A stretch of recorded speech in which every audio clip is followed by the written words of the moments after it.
তো গাইস এখন বাজে 12:47। 12:47। তো এখন আমার বর রান্না করে কি করছে দেখাই গা, চলো তোমাদের।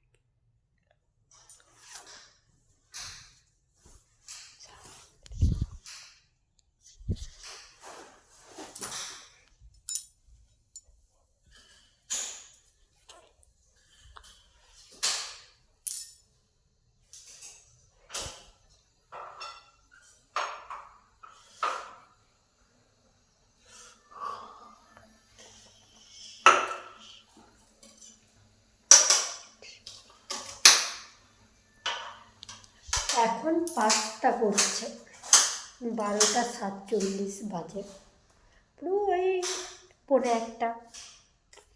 এখন পাস্তা খিদে পেয়েছে ওরা, পাস্তা খাবো আমিও, আমারও খিদে পেয়েছে। তো চলো পাস্তাটা হোক, তারপর দেখাচ্ছি তোমাদেরকে।